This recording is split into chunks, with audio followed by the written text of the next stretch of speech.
ഇതിനേക്കാൾ കൂടുതൽ വലിപ്പമുള്ള നിന്റെ ഹാർട്ട് പ്രവർത്തിക്കുന്നത് എപ്പോഴാണ്? അത് പ്രവർത്തിക്കുവാൻ ഈ ആത്മാവ് ശരീരത്തിലുണ്ടാവണം. ഈ ആത്മാവ് നിന്റെ ശരീരത്തിൽ നിന്ന് പിരിയുമ്പോൾ 500 മലക്കുകളായി ഇത് പിടിക്കാൻ വരുന്നത്.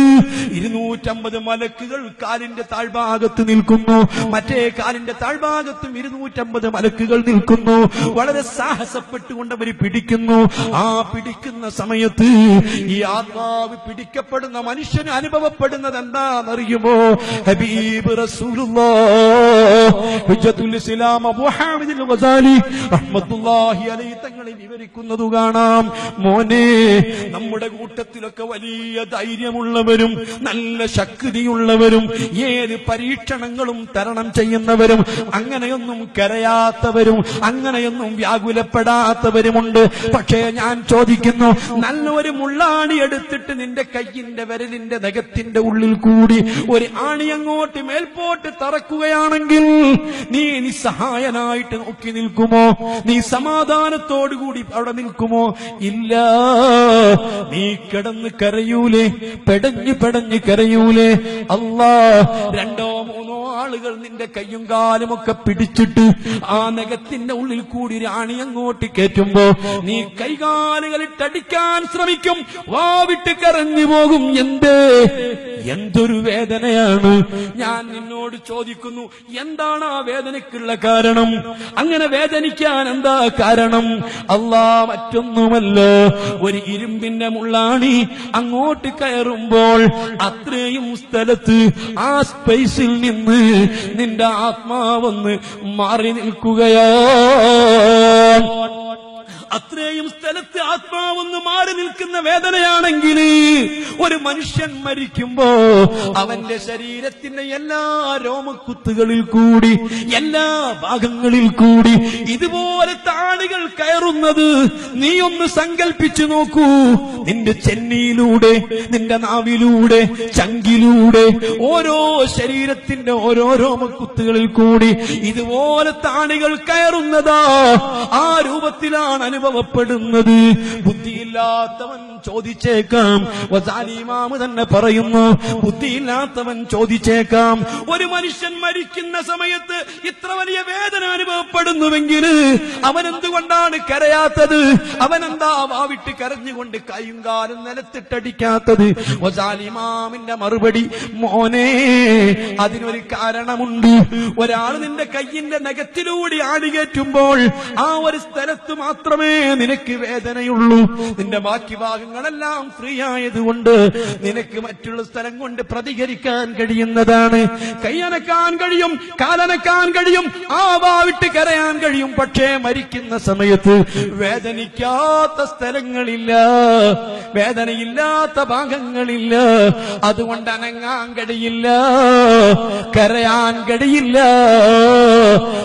ഇമാം പറയുന്നു, മനുഷ്യന്റെ ആത്മാവിനെ പിടിച്ചു തുടങ്ങുന്നത് 2 കൈകളിൽ നിന്നും കാലുകളിൽ നിന്നുമാ. എന്തിനാണതെന്നറിയുമോ? മറിച്ച് മേൽഭാഗത്ത് നിന്നാണ് പിടിക്കുന്നതെങ്കിൽ നീ ഒരു ഭാഗത്ത് കിടക്കൂല, നീ ഒരു ഭാഗത്ത് നിൽക്കൂല. നീ ദുനിയാവ് മൊത്തം വാവിട്ട് കരഞ്ഞുകൊണ്ട് പായുന്നതാണ്. നീ കരയാതിരിക്കാൻ അടങ്ങിയിട്ടൊരു ഭാഗത്ത് കിടക്കാനാണ് നിന്റെ കാലിൽ നിന്ന് തുടങ്ങിയത്, കൈകളിൽ നിന്ന് തുടങ്ങിയത്. ഒരാൾക്ക് പെട്ടെന്ന് നെഞ്ഞുവേദന വന്ന് പൊളയുമ്പോ അതവന്റെ മൗത്തിന്റെ വേദനയാണോ? പേടിക്കേണ്ടതില്ല, അതിന്റെ മരണത്തിന്റെ വേദനയല്ല. സകറാത്തുൽ മൗത്ത് അല്ല, മരണത്തിന്റെ വേദനയാണെങ്കിൽ ആ വേദന നിനക്ക് തുടങ്ങുന്നത് നിന്റെ 2 കൈവിരലുകളിൽ നിന്ന്. നിന്റെ 2 കൈവിരലുകളിൽ നിന്ന് വേദന തുടങ്ങിയിട്ട് ആവറേജ് ഒരു മനുഷ്യന് താങ്ങാവുന്ന വേദന. ആരോഗ്യമുള്ളൊരു മനുഷ്യനാണെങ്കിൽ 40 ടൽ യൂണിറ്റ് വേദനയാണെങ്കിൽ അതിനേക്കാൾ അസഹ്യമായി നിന്റെ വേദന മേൽപോട്ട് കയറി വരുന്നു. നിന്റെ 2 ഷോൾഡറുകളും നിന്നിൽ നിന്ന് പിരിയുകയാണെന്ന് തോന്നുന്നു. ആ ഷോൾഡറിലുള്ള വേദന പതിയെ പതിയെ നിന്റെ കൽബിലേക്ക്, ഹൃദയത്തിലേക്ക് ഇറങ്ങിയാൽ ഉറപ്പിച്ചോ, ഇത് നിന്റെ മരണമാ. നിന്റെ ഹുങ്കാരങ്ങൾ നിൽക്കുകയോ, നിന്റെ എല്ലാ ശക്തിയും ക്ഷയിക്കുകയോ, നീ ദുനിയാവിനോട് വിട പറയുകയോ?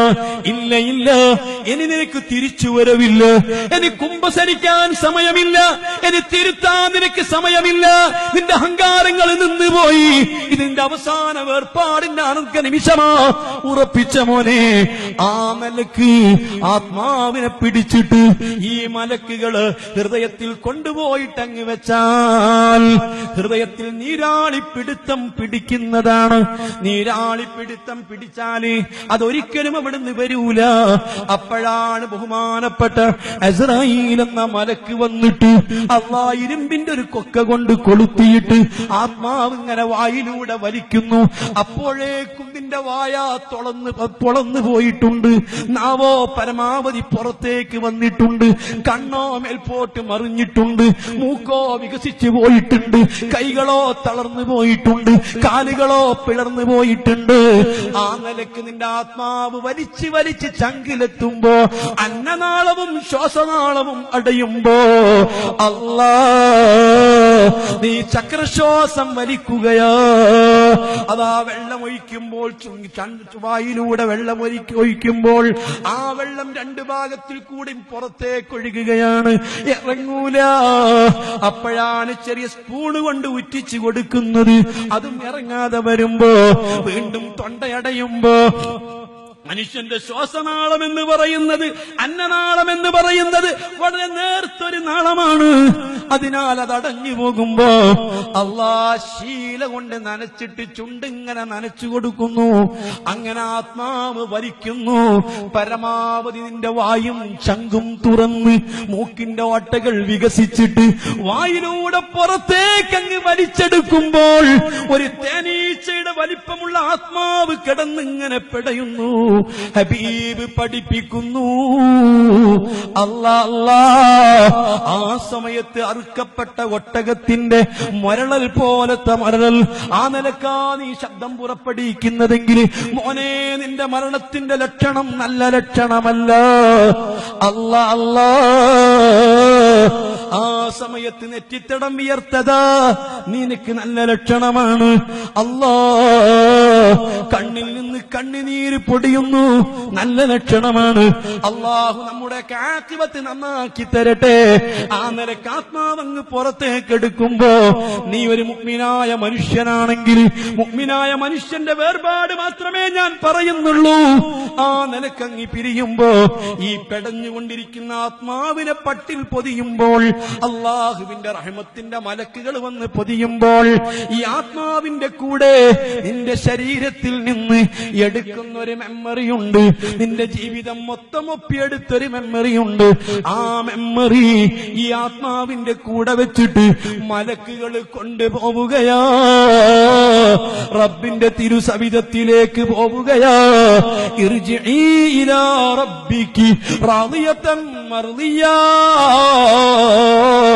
റബ്ബിലേക്ക് തിരിച്ചു വന്നോളൂ. അതിൽ കൃഷ്ണ പാടിയ പാട്ട് നിങ്ങൾക്ക് ഓർമ്മയില്ലേ? റബ്ബിലേക്ക് മടക്കമാണ്. റബ്ബിലേക്ക് അങ്ങ് മടക്കിക്കൊണ്ടുപോകുന്നു. കൊണ്ടുപോകുമ്പോ മോനെ, നിന്റെ ശരീരത്തിൽ നിന്നെടുത്തിട്ടുള്ള ഈ മെമ്മറി കൂടെയുണ്ട്. കേൾക്കണോ? നിങ്ങളെ കൈകളിലൊക്കെയുള്ള മൊബൈലിനകത്ത് മെമ്മറികളില്ലേ? ആ മെമ്മറി ഒന്ന് പുറത്തേക്കെടുത്തോ. അതിന്റെ ആ ഫൈബറൊക്കെ ഒന്ന് മാറ്റിവെച്ചിട്ട് ആ ചെറിയ ചെമ്പ് കമ്പി നീ ഒന്ന് നോക്ക്, എത്ര വലിപ്പമുണ്ടെന്ന് നോക്ക്. അല്ലാ, പഞ്ചസാര തരിയുടെ വലിപ്പമുള്ള ചെമ്പ് കമ്പി. അല്ലാ, എത്രയാണ് അതിന്റെയൊക്കെ സ്പേസ്? 1000 GB 2000 GB ഒക്കെയുള്ള മെമ്മറിയാണെങ്കിൽ ഇതെന്തൊരത്ഭുതമാ. ഇന്ത്യ രാജ്യത്തിന്റെ ചരിത്രം മുഴുവനും, ഇന്ത്യയിലെ മുഴുവൻ കാര്യങ്ങളും, ഇന്ത്യ രാജ്യത്തുള്ള ഭൂമിയുടെ മുഴുവൻ കാര്യങ്ങളും ഒരു ചെറിയ ചിപ്പിനകത്ത്, ഒരു മെമ്മറിക്കകത്ത് ഉൾപ്പെടുത്താൻ സാധിക്കുമെങ്കിൽ ഇതെന്തൊരത്ഭുതമാണ്. ഇത് കണ്ടുപിടിച്ച മനുഷ്യൻ എന്തൊരത്ഭുതമാണ്. ആ മനുഷ്യനെ സൃഷ്ടിച്ച റബ്ബ് എന്തൊരത്ഭുതമാണ്. ആ റബ്ബ് പടച്ചു വെച്ച ഒരു മെമ്മറിയുണ്ട്. അത് നിന്റെ ജീവിതത്തിന്റെ ശരീരത്തിൽ നിന്നെടുത്ത് ആത്മാവിന്റെ കൂടെ വെച്ചിട്ടുണ്ട്. അതും കൊണ്ടുപോകുന്നുണ്ട്. സുബ്ഹാനല്ലാഹ്. ഇനി നിന്റെ ജീവിതം തുടങ്ങുകയാണ്, ഇനി തുടങ്ങുകയാ. ഹബീബ് റസൂലുള്ളാഹ് സല്ലല്ലാഹു അലൈഹി വസല്ലമ തങ്ങൾ പഠിപ്പിക്കുന്നു, ഈ രണ്ട് മലക്കുകൾ ഇനി എന്താണ് ചെയ്യാൻ പോകുന്നത്? അല്ലാഹ്, ഞങ്ങളെ ഡ്യൂട്ടി അവസാനിച്ചു, ഈ മനുഷ്യൻ മരണപ്പെട്ടു, ഇനി ഞങ്ങൾക്ക് ഡ്യൂട്ടിയില്ല, ഞങ്ങളങ്ങ് വന്നെങ്കിലോ വരണ്ട വരണ്ട, എന്റെ അടിമയുടെ ഖബറിന്റെ അടുത്ത് നിങ്ങൾ നിൽക്കണം.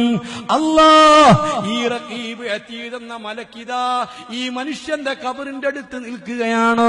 തലഭാഗത്തും ഇടക്കലക്കാലിന്റെ ഭാഗത്തും നിൽക്കുന്നു. ഏതുവരെ നിൽക്കുമെന്നറിയുമോ? ഹബീബ് മുഹമ്മദുർ റസൂലുള്ളാഹ്. എന്തെല്ലാം നമ്മൾ കേൾക്കേണ്ടതുണ്ട്, മനസ്സിലാക്കേണ്ടതുണ്ട്. ഈ രണ്ട് മലക്കുകള് ഈ ഖബറിന്റെ അടുത്ത് കാവൽക്കാരായി നിൽക്കുകയാണ്. ഏതുപോലെ ഈ കുറ്റ്യാടി ടൗണിൽ നിന്ന് ഒരു മഹാകുറ്റവാളിയെ, ഒരു തമ്മാടിയെ, അവൻ ചെയ്തു കൂട്ടിയ തമ്മാടിത്തരങ്ങൾക്ക്, കുറ്റകൃത്യങ്ങൾക്ക് അതാ പിടിക്കപ്പെട്ട് പോലീസുകാർ പിടിച്ചുകൊണ്ടുപോകുമ്പോൾ, ആ പിടിച്ചുകൊണ്ടുപോകുന്ന രണ്ട് പോലീസുകാര് അവനെ റിമാൻഡിലിടുമ്പോൾ, അവനെ ജയിലിൽ കൊണ്ടുപോകുമ്പോ, അവനെ തെളിവെടുപ്പിന് കൊണ്ടുവരുമ്പോൾ, അവനെ കോടതിയിൽ ഹാജരാക്കുമ്പോൾ, അവനെ വൈദ്യപരിശോധനയ്ക്ക് വിധേയനാക്കുമ്പോ ഈ പോലീസുകാര് വിട്ടുനിൽക്കൂല, കൂടെ തന്നെയുണ്ട്. എന്റെയും നിന്റെയും കൂടെയുള്ള രണ്ട് മലക്കുകള് നമ്മളെ പിരിയൂല. നമ്മളെ പിരിയാനെത്ര കാലമുണ്ട് എന്നറിയോ? കേൾക്കണ്ടേ? ആ ഖബറിന്റെ അടുത്ത് ഇങ്ങനെ നിൽക്കുകയാണ്. സുബ്ഹാനല്ലാഹ്, ആത്മാവ് റബ്ബിന്റെ തിരുസവിധത്തിലെത്തി തിരിച്ചു വരുന്നു. ഒന്നാം ആകാശം കഴിഞ്ഞ് രണ്ടും മൂന്നും ആറും ആകാശങ്ങൾ കഴിഞ്ഞ്, അവിടെയൊക്കെ പ്രത്യേക ചോദ്യങ്ങൾ കഴിഞ്ഞ്, പരിശോധനകൾ നടന്ന് ഒന്നാം ആകാശത്തെത്തുമ്പോൾ ചോദിക്കപ്പെടുന്നത്, ബഹുമാനപ്പെട്ട മുത്തു റസൂലുള്ളാഹി സ്വല്ലല്ലാഹു അലൈഹി വസല്ലമ തങ്ങളെ മിഅ്റാജിന്റെ രാത്രിയിൽ ആകാശത്തേക്ക് പോയപ്പോ ഓരോ ആകാശത്തും പറാവുകാരുണ്ട്. അവിടെയൊക്കെ ചോദ്യം ചെയ്യപ്പെടുന്നുണ്ട്. ധാരാണ് ബഹുമാനപ്പെട്ട റസൂൽ സ്വല്ലല്ലാഹു അലൈഹി വസല്ലമ തങ്ങൾ പഠിപ്പിച്ചത് സഹീഹുൽ ബുഖാരിയിലുണ്ട്.